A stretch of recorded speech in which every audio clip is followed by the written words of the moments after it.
This lecture is going to focus on the 1970s. We're going to look at the 70s as a decade of crisis, of economic crisis, of political crisis, of international crisis, and ultimately of domestic crisis as well. There's always a danger when you use decades as a means of explaining historical events, because decades ultimately are artificial constructs. There's no reason why we should use 10 years as a unit of measurement, but we do. So when we use decades and we sort of try to distinguish important trends that are happening during decades, we have to realize that these are artificial, and that sometimes by doing so we tend to overemphasize some historical trends and perhaps underemphasize others that may continue across decades.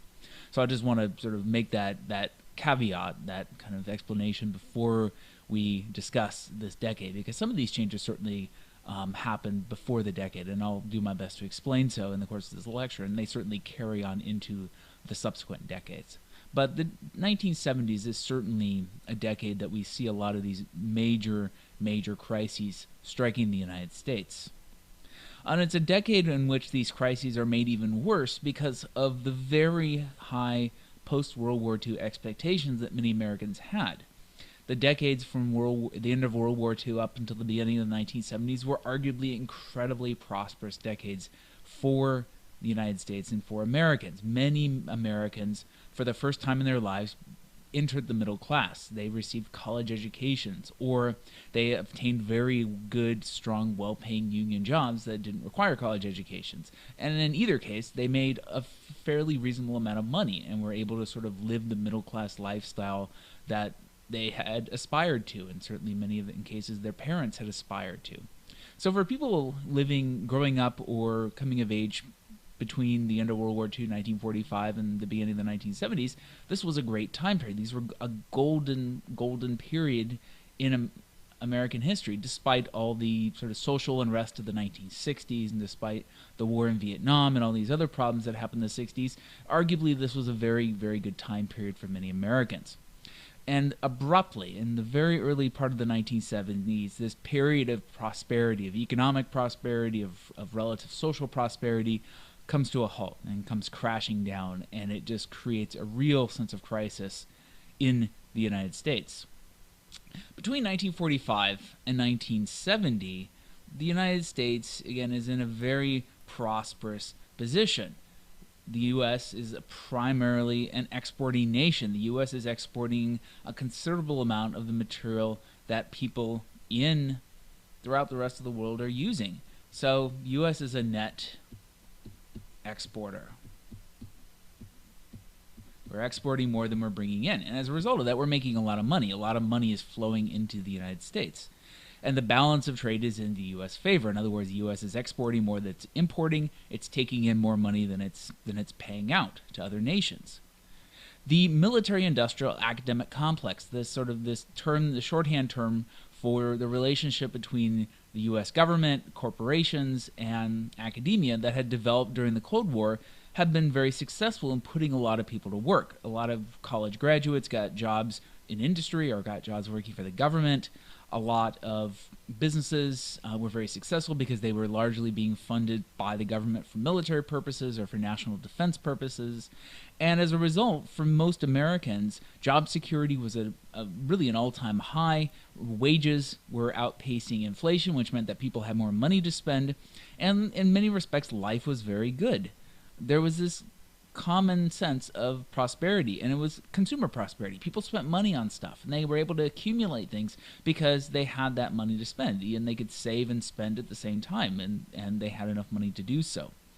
Well, beginning in the early 70s, that period of economic prosperity comes crashing down for a number of reasons that we'll explain here in just a minute.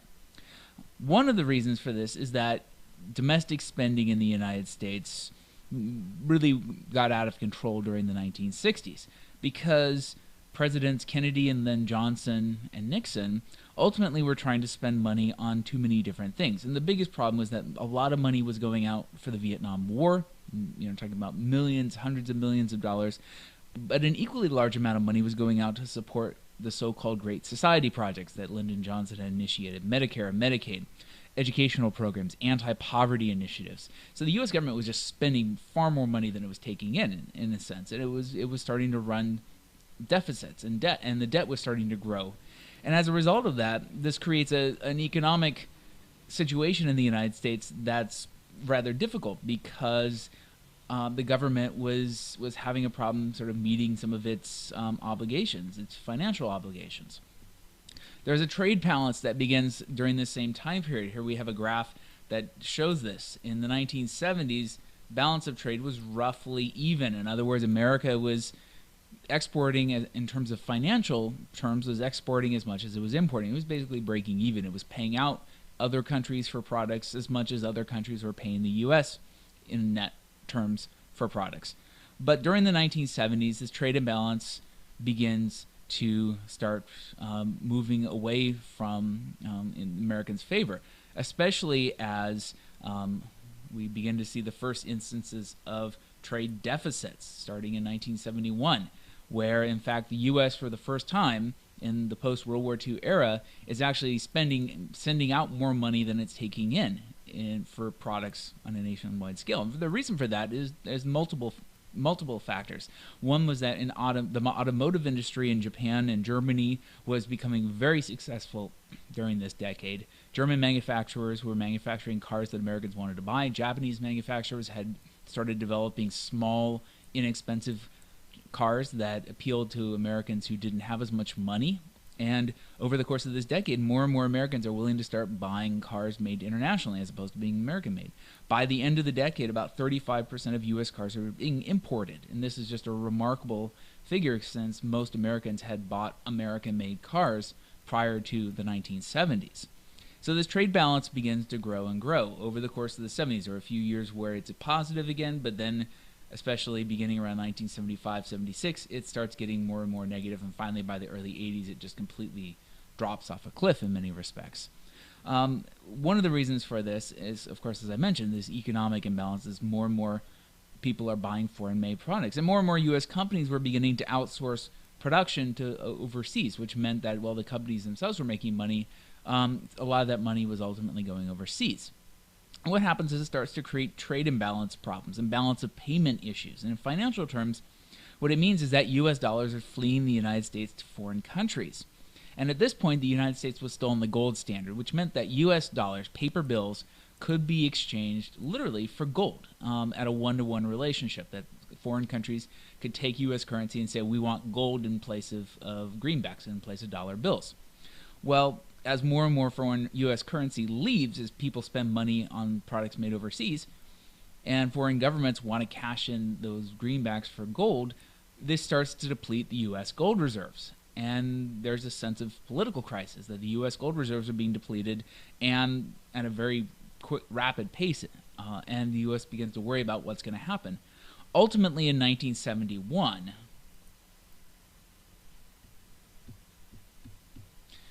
President Nixon and his advisors make the decision to take the U.S. off the gold standard. No longer will U.S. dollar and a currency be directly exchangeable for gold. And he does this because of this fear that U.S. gold reserves are being depleted because U.S. currency is going overseas. Also, he takes the U.S. off the Bretton Woods Agreement. We talked about Bretton Woods in an earlier lecture. But Bretton Woods was this agreement that happens at the end of World War II that says the dollar will be the official kind of benchmark currency against which all of their countries will adjust their currencies. So as the U.S. dollar adjusts, all the other currencies will automatically adjust in relationship to that. What that tended to mean was that the U.S. dollar was overvalued and other currencies oftentimes were undervalued. And in basic economic terms, that meant that buying products overseas was cheaper because the U.S. dollar was overvalued, foreign currencies were undervalued, and it meant you could get a lot more for your dollar. But it also meant that more dollars were going overseas as a result of that. So taking the U.S. off Bretton Woods meant that the dollar would free float against other currencies, and the U.S. government could use various economic policies to increase or decrease the value of the dollar relative to other currencies, and other countries could do the exact same with their currencies.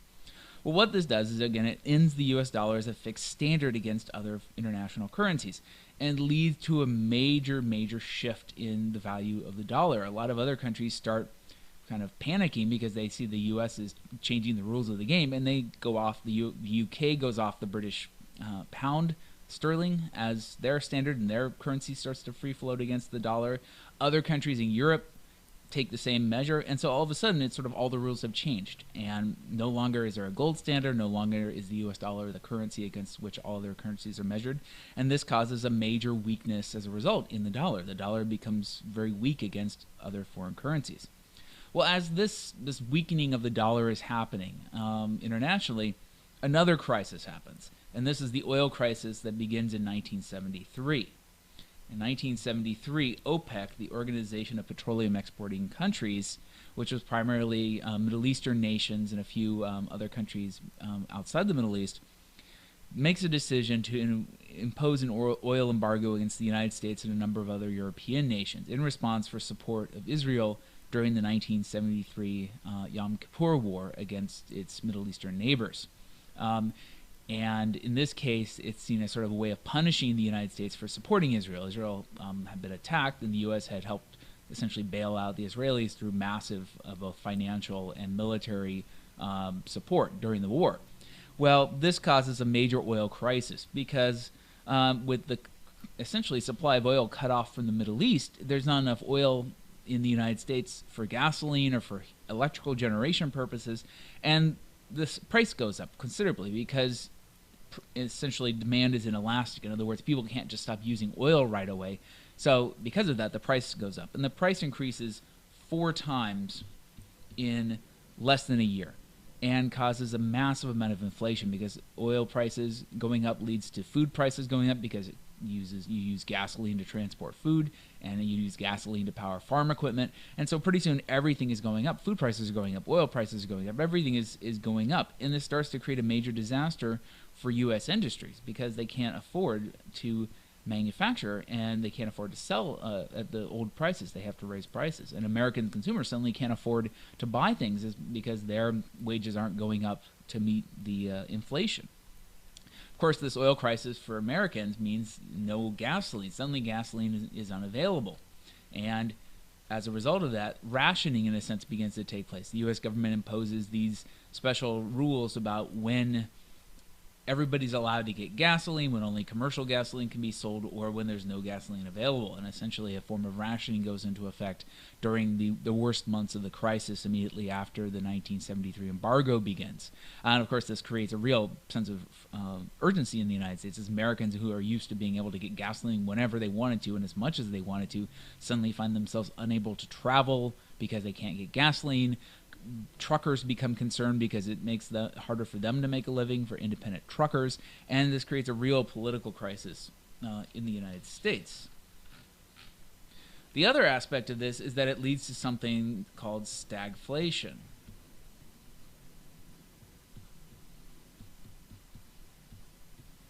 Stagflation being a word that's created out of the word stagnation and the words inflation. And what happens during this period is that we see both of these processes. Inflation because of increasing oil prices, because of the weakening of the U.S. dollar against other currencies after the end of the gold standard in Bretton Woods, and stagnation in the economy. Businesses stop hiring, they stop raising wages because they can't afford to. Industries start relocating overseas to save money. And this creates a period during the 70s and into the early 1980s of just stagnant economic activity in the United States. People suddenly have been used to their wages going up every year or two. People have been used to having more money to spend, and suddenly all of that is reversed. And this huge gain that's made after World War II is halted in its tracks. Well, the long-term consequences of this economic crisis there are a number of them. What first is if corporations continue to outsource. They continue to look overseas for cheaper labor and cheaper places to manufacture. And so more and more jobs are leaving the United States, especially manufacturing jobs, leaving the United States for overseas. And this has an impact on the U.S. economy.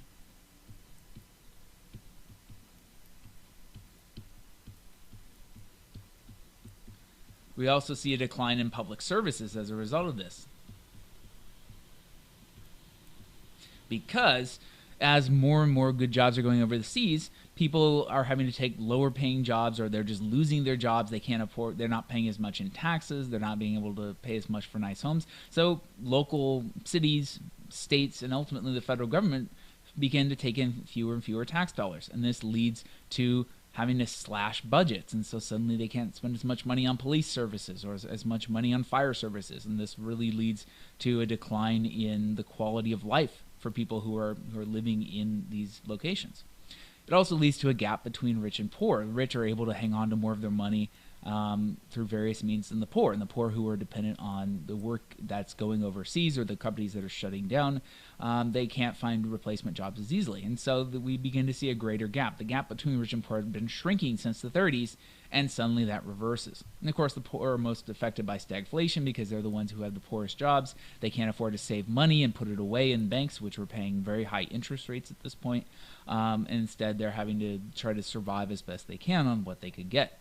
We also see during the same time period a decline in good, well-paying union jobs in the north, places like Detroit and Buffalo, and companies relocating, if they were choosing to stay in the United States, relocating to non-union places in the south or in the west where they could pay lower wages for the same level of work. And ultimately, the cultural outcome of this is that we see lowered expectations. In other words, people begin to start realizing that perhaps their lives or their children's lives are going to be worse than their parents' lives. Here, everybody was thinking, you know, my kids are going to live better than me.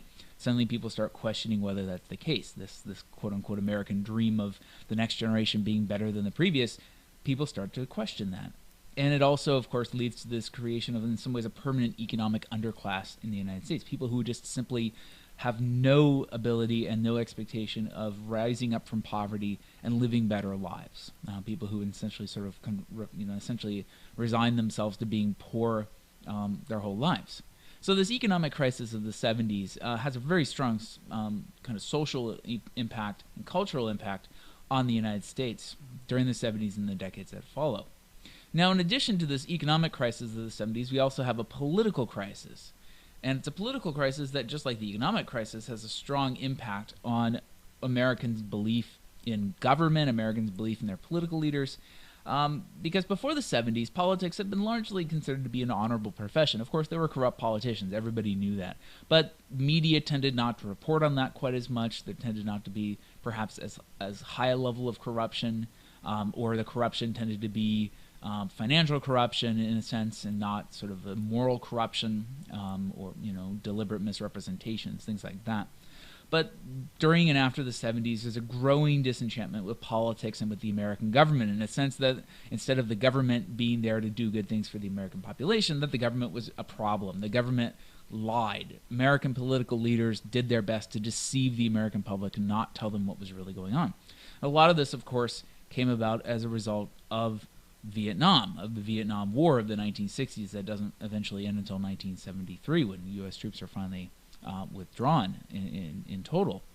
But the Vietnam War, after the war itself, lots of leaks happen and lots of documents become public, and it becomes very clear that the U.S. government had been misleading the public throughout the course of the war about how likely the U.S. was to win the conflict. It becomes obvious here. We have a map that was issued by the CIA. That CIA is the Central Intelligence Agency, was conducting secret wars in places like Cambodia and Laos along the border of Vietnam, that there were these covert wars happening in countries that we were not, in any way technically at war with, but that were still killing people, both Americans and people from those nations, and that were costing lots of money.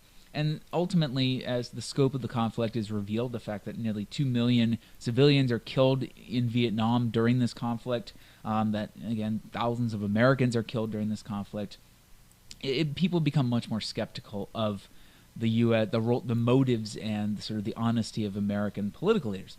It also becomes revealed as the war is ending that both the FBI and the CIA were using various means to discredit domestic protesters for basically political orders. The CIA, which was not even allowed legally to operate in the United States, was working with the FBI to do essentially raid operations that were being run by these peace groups or by groups like STS our SDS, Students for Democratic Society.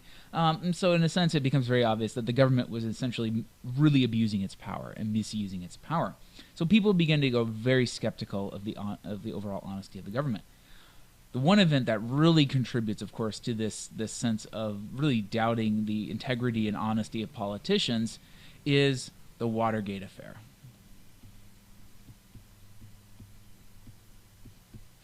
And Watergate stems from Richard Nixon, president elected in 1968 and who runs for re-election in 1972, his extreme distrust in his opponents and his extreme desire to get as much evidence as possible to utterly destroy his political opponents. And in 1972, Richard Nixon's running for re-election, and he and his supporters are looking for ways to sort of dig up dirt on opposition, on ways to sort of maintain an eye on what his opponents in the Democratic Party were doing. And so Nixon's staff, Nixon may not have had direct knowledge of the event itself, but some of Nixon's staff hire a bunch of some cases, former CIA and some former FBI people to bug the Democratic National Committee offices in the Watergate Hotel in Washington, D.C., the DNC being sort of the organization that is running the Democratic campaign for president in 1972 and other congressional campaigns. Nixon wanted to bug Nixon's staff decided that bugging the offices might get them good information about what their opponents were doing.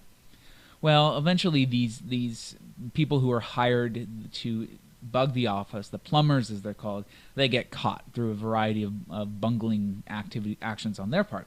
And what begins next is a huge cover-up, initially, again, by Nixon's staff, and then Nixon, if he wasn't initially aware of it, quickly becomes aware of it and starts lying to the public about it, and his staff, of course, are lying to the public about the White House not having any knowledge of this, trying to pay off these plumbers not to talk to the courts or not to talk to the media. And ultimately, this cover-up continues and gets bigger and bigger, more people get involved, and as the media begins to investigate, it starts to become clear that this cover-up goes really to the highest levels of government. And ultimately, what it leads to is a huge congressional investigation of the Watergate affair, here pictured some part of this investigation, and essentially what it leads to is that the U.S. House of Representatives recommending impeachment of the president for actions that are not that are essentially unbecoming of his political office and probably illegal. Rather than going through an impeachment, Nixon chooses to resign the presidency, and ultimately he leaves office in 1973. Essentially leaves in exile to his home in California.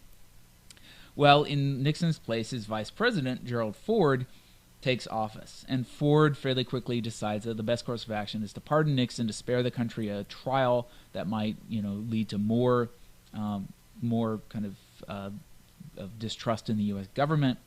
And of course, for Ford, by pardoning Nixon, he sort of seals his own fate in a way because he's seen as complicit in some ways in this whole activity. But ultimately, this Watergate event and Nixon's resignation and Ford's pardoning of Nixon, again, just leads many Americans to grow completely skeptical of the government, to distrust it, to distrust the motives of political leaders, and to feel, in a sense, that the government was a giant scam or a giant just huge mistake that was during this time period. Well, of course, after Nixon, Ford takes office, and Ford and then later Jimmy Carter, who becomes president in 1976, neither of them are terribly effectual presidents. They have a lot of problems that they're dealing with. Ford and Carter are both dealing with stagflation. They're both dealing with these energy crises due to the OPEC's embargo, and ultimately, because of this, there are so many problems that they're dealing with that they have a very hard time really establishing strong initiatives during their administration. So, in a sense, Nixon resigns in disgrace. Ford has a difficult presidency. He doesn't win re-election. Carter's elected. He's still struggling with stagflation and crises. And in a way, America doesn't really reverse this opinion that many Americans had that their political leaders were not particularly competent, or their political leaders were not particularly effectual at their jobs. And so this political apathy on part of many Americans continues and sort of spreads throughout the population, and so people just develop this very cynical, skeptical attitude about politics and start to lose interest in being involved in politics during this time period. Now, the third of these sort of major crises that happens during this time period is in foreign policy. And while it's both a period of crisis, but it's also a period of opportunity, and so I have to emphasize that.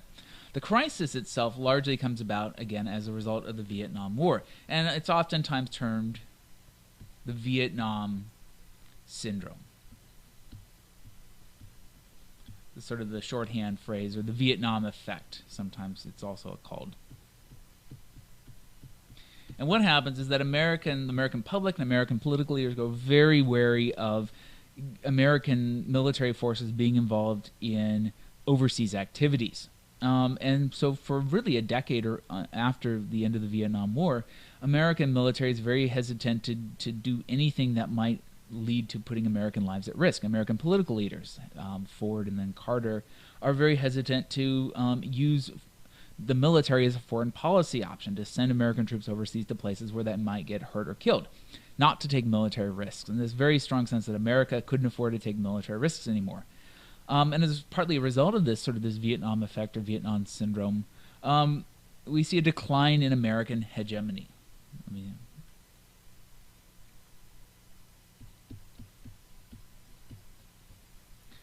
In other words, hegemony, or hegemony, depending on how you pronounce it, is the use of force to sort of exert power. And America had used its economic and military and political power to have hegemony in places like the Middle East, where American influences were very strong, Latin and South America, where American influences are very strong. But as America begins to increasingly hesitate to use military force or military influence to kind of get its way, as it loses a lot of money as a result of the economic crisis of the 70s, increasingly America can't afford to exert power or hegemony throughout the world. And as a result of this, we see areas like the Middle East become increasingly more perhaps hostile to the United States, or at least more complicated for the United States. And areas in Latin and South America the same way. American influences decline in South America and Latin America, places that start to become falling under communist influence or socialist influence, which many Americans, especially political leaders, are very concerned about.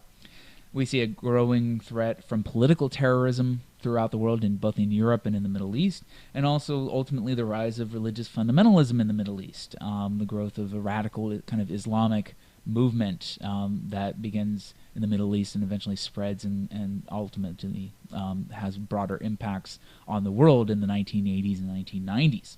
So this whole sort of this sort of trickle-down effect of the Vietnam War and the outcome of the Vietnam War really affects American confidence, foreign policy confidence during the 70s in very profound ways. On the other hand, the 70s is really a decade where the Cold War is in some ways re-evaluated or kind of reinterpreted. And much of that has to do with Presidents Nixon and then Gerald Ford's dealings with other communist nations. Nixon shocks the world, certainly shocks Americans, when in 1972 he goes to China and meets with Mao, the Chinese communist leader who had really helped bring about the communist revolution in China in the 1940s. And Nixon had been a hardcore anti-communist throughout his entire political career and was really seen as being one of these true anti-communist political leaders in the United States. And so it shocks many people that he would be willing to go to China and meet with one of the truly powerful communist leaders of the world. But ultimately, what it becomes clear is that Nixon's strategy is part of a sort of a re-evaluation of the Cold War, because Nixon and his advisors recognized that China and the USSR were not part of one giant, powerful, monolithic communist movement, that China and the USSR actually had a lot of hatred and aggression towards each other, that they had actually fought a number of border skirmishes in places in Manchuria. And so Nixon and his advisors started to think that perhaps if the U.S. could befriend China or could establish diplomatic relationships with China, and China had been excluded diplomatically from the United Nations and a lot of other international organizations, basically because of the U.S. Influence in those organizations. But if the U.S. and China could establish a working relationship and China could gain influence in the international community, this might actually be a way of going after the USSR. And so Nixon goes to China in 1972, establishes diplomatic relations with China. China gets a seat in the United Nations on the Security Council, which is very important for them. And it also opens economic opportunities in China for American businesses. And pretty soon China starts to export products to the United States. And of course, this continues up until the present era. So for Nixon to go to China and really embrace this sort of this communist nation is a dramatic event during the 70s, and really kind of helps shape and really shift the focus of the Cold War in some ways, and showing that not all communist nations were necessarily inherently dangerous or inherently threatening to the United States. Another shift in the Cold War during this time period is an emphasis on a new policy called détente, which was a policy of kind of a peaceful relationship, or at least establishing a sort of a peaceful middle ground between the United States and the Soviet Union, in an effort to sort of ratchet down the tensions of the 1960s, especially the nuclear tensions of the 1960s. And so in 1975, Gerald Ford and Brezhnev, who's the head of the Soviet Union at the time, signed a number of accords. They signed a number of military accords for nuclear weapons. They also signed the Helsinki Accords in Helsinki, Finland, which was a human rights accords, which in exchange for the Western U.S. and the Western powers kind of recognizing the borders that had existed in Eastern Europe since the end of World War II, which the Soviet Union very much wanted recognized, such as East Germany existing as a separate nation. In exchange for that, these Eastern European nations in the Soviet Union pledged themselves to do more to recognize human rights within their borders. And this is a very important moment of agreement between the United States and the Soviet Union on this action. Another important thing that happens during this period is that the U.S. and the Soviet Union launch a joint space mission, the Apollo-Soyuz mission, where Apollo spacecraft and a Soyuz spacecraft dock in space, and it's a moment of sort of political and international scientific recognition that these two nations perhaps could get along after all, that they didn't necessarily have to destroy each other through nuclear force, if need be. So with these both political, economic challenges and kind of foreign challenges, but also opportunities, in the 70s also we begin to see environmental and technological challenges. The post-World War II era had been an era in almost unlimited faith in science and technology. People felt that science and technology were making the world a better place. The atomic bomb, which of course had been very destructive, was also sort of seen as this amazing American product, that America had this scientific know-how to create nuclear weapons, and wasn't that great? Weren't we a powerful nation as a result of this, as many Americans thought? But at the same time, in general, a sense of that technology was going to make the world, and science would make the world a perfect, or at least a much better place than it had been. And ultimately, this sort of almost unlimited faith in science, if science and technology does something, it must be right, starts to come into question in the 70s. Because what began to happen is we see a number of environmental impacts of the science and technology of the post-World War II era. Air pollution becomes a major source of concern during this period. Water pollution becomes a major source of concern. Rachel Carson, pictured here on the left, was a scientist who studied the environment and begins to note in 1962, a little bit before the 70s, but this continues into the 70s, notes that the product DDT, which was a pesticide that was very effective at killing insects and helping American farmers grow more crops, was also killing bird populations. It was getting into the egg birds, and then the egg shells were becoming very fragile, and then it was not allowing the young chicks to hatch. So Carson in Silent Spring ultimately argues that if the U.S. didn't, if internationally these essentially pollutants weren't dealt with, that ultimately it would destroy the environment. And so it really helps bring about kind of the beginnings of the modern environmental movement. This continues during the 70s. There are a number of crises here. The 3 Mile Island nuclear reactor in Pennsylvania, pictured. There's a partial meltdown in one of its reactor units, which is sort of in many ways quite a shock to many Americans, many people worldwide, because nuclear power had been championed as this safe, this effective source of power that was going to ultimately be the future of energy in the United States. And suddenly it's seen as a threat, as a potential health hazard for American population. So people begin to start questioning science and technology. They begin to start questioning whether, in fact, science was bringing about good things or technology was bringing about good things. And we started to see a growing emphasis in the 70s on environmentalism, on pushing for defense of natural resources.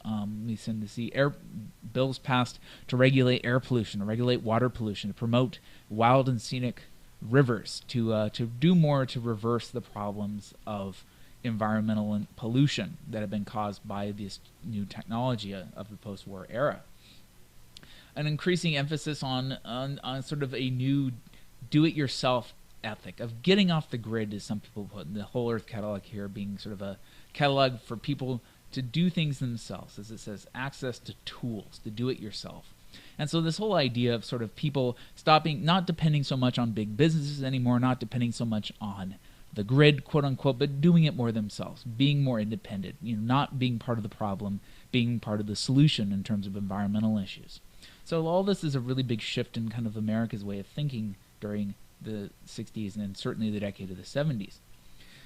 There are also a few social shifts I want to just briefly touch on here at the end of this lecture, in that, in a sense, the revolution, the social revolution of the 1960s, the student revolution, the political revolutions of the 60s, the rights revolutions, as we called them in a previous lecture, continue into the 1970s. The new rights, the right to privacy becomes a big focus of discussion, of legal discussion during the 70s, right to birth control, right to abortion access. All these become important political and kind of social conversations during the decade of the 70s. And increasingly, many groups assert that they have rights. The gay and lesbian community, transgender community asserts more rights. Again, Native American communities assert more rights. Other groups, Hispanic, Latino groups. And so increasingly, there was this sense of what becomes called identity politics. That if you weren't part of that group, you really just couldn't understand it. And this actually in some ways makes it harder for big pieces of legislation to be accomplished, because it makes it harder for groups, lots of smaller groups, to come together and pass big legislation. So this in a way affects Congress and affects politics in the United States as well.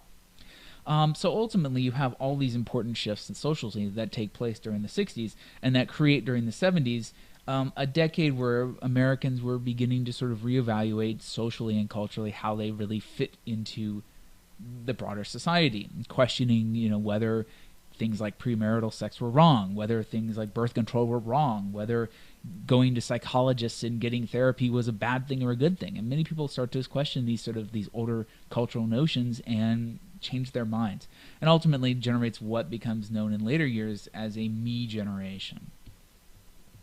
That you have a generation of young people, some of whom had been grown up, had come of age in the 60s, some of whom came of age in the 70s, who become more and more focused on kind of themselves, on making sure me first, on making sure that they were taken care of before other things. And so it's sort of a important cultural shift in the United States that's part of these broader kind of economic, political, social crises, and also, of course, continues to influence the United States well into the 1980s and 1990s. So, in summation, the 70s, while it's a decade of crisis, as I've already had talked about, certainly there are some important positive social changes that come out of it. The environmental movement, certainly. This sort of reevaluation of cultural and social norms that I've just talked about a moment ago. And ultimately, that all these forces have a strong influence beyond the 1970s and the decades of the 1980s and the decades of the 1990s, and certainly even to this present day.